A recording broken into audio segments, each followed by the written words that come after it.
In 1976, a low-budget movie about an underdog boxer had made its star and writer, Sylvester Stallone, into an overnight sensation. My God, I made it. I made it, Ma. Top of the world. All of a sudden, it was like, boom. There wasn't anywhere we could go after Rocky came out that people weren't screaming and yelling for him and following him. It was a phenomenon. Everybody was talking about it. It was the movie of the year, to say the least. And, of course, they're going to make a sequel. The studio at this point was very anxious to make another Rocky. We were very anxious to make a movie called Raging Bull. The studio didn't want to make Raging Bull at all, and we kind of waved the flag of Rocky II in their face to get them to be a little bit more forthcoming about Raging Bull. I dare say if not for Rocky, there'd never be a Raging Bull. After Rocky's success, Stallone and his manager wanted a big check. Jeff Wald at that point was his manager. And I remember him walking into my office and saying, okay, we want to do another Rocky. We want $1 million and 5% of the gross. And I wanted to readjust his points. I said, Jeff, just leave my office. He was so mad at me when he said, I'm going to put my cigar out on your face. You know, if you can't find the door, I'll just open it for you. I didn't take it personally, by the way. At the time, $1 million was a lot of money.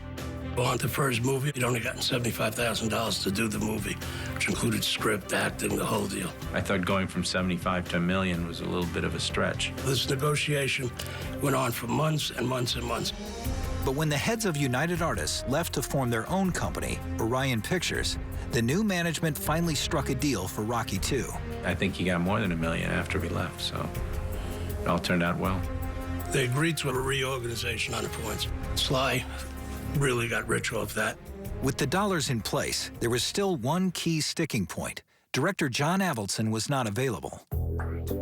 And he had asked me to do Rocky II, but I had gotten involved in another picture and said no. I think people expected John Avildsen to be the director of Rocky II. While Avildsen was busy on pre-production for Saturday Night Fever, Stallone decided he wanted to direct, but his track record was limited.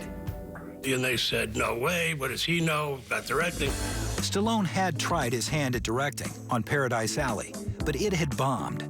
Everyone always thought that Stallone was in over his head. He was used to that from when he was a kid. He's a hoodlum, he can't do anything.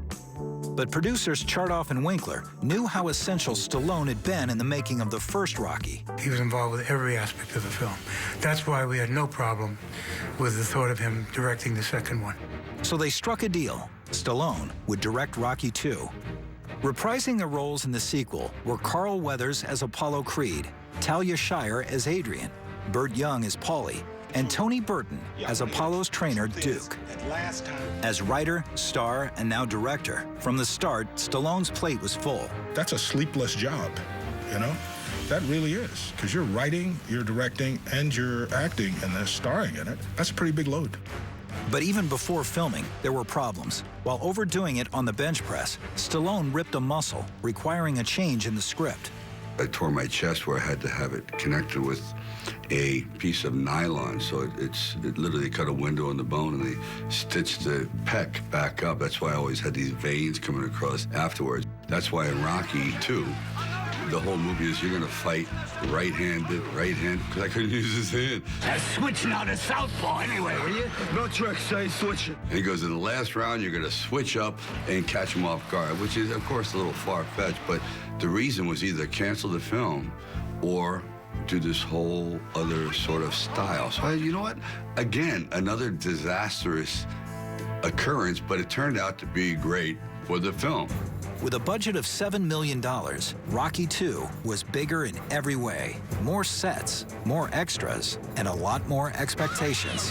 When we did Rocky II, there were 9 trumpets, 9 trombones. The orchestra was huge. I had more porta potties with a bigger budget. That was good. We only had 1 on Rocky I. Barely that, even. By the time the second one came out, we had a full auditorium. So now you can start to shoot from above and really show the crowd, which is important. The fight in Rocky II is, I think, vastly superior than the first one. The script, as you recall, had to be different on 2 than 1 because he wasn't an anonymous, lowball guy, anymore. Swarms of people were chasing him. Creating a second story that would satisfy Rocky fans was the biggest challenge. For Stallone, the pressure was on. Unlike the first Rocky, where there's sort of an upward trajectory, the majority of Rocky II is a downward trajectory. You're sort of watching him going, what are you doing? The sequel begins moments after the end of Rocky. Apollo, feeling his win should have been more decisive, challenges the boxer to a rematch. Any place, any time. Rocky, a rematch. Rocky decides to accept Apollo's challenge, and a fired-up Rocky throws himself into training. For Stallone, working hard as an actor and director, there was another striking parallel between himself and his character. Just like Rocky, Stallone was driven to prove he wasn't just a one-hit wonder. The epic finale drove home the truth that neither Rocky nor Stallone were down and out anymore. But the key moment of the ending posed a huge challenge for the new director. The idea that he wins the second one, we had some problems there because at that time, Talia Shire was tied into another movie. Stallone couldn't film Rocky and Adrian together for the big scene. He had to film her separately, months later, and hope for the best. That's why she's at home watching it. But again, it worked out great. Because at the very end of the fight, when Rocky goes, "You're Adrian, I did it," through the TV. Yo, Adrian! I did it! Even I get misty. Rocky II went on to become the second highest grossing film of 1979, earning over $200 million worldwide. It was a TKO for Stallone and his boxer. The fact that he was triumphant at the end of the movie only prompted people to want the next installments even more so than they wanted Rocky II. But this new triumph was about to put a whole new kind of pressure on Stallone and his character, and the stakes just kept getting higher. I could even see people coming in, trying to get a piece of him. Do this for me, do that for me. It was like he had just won the $1 billion lottery, and the world was after him.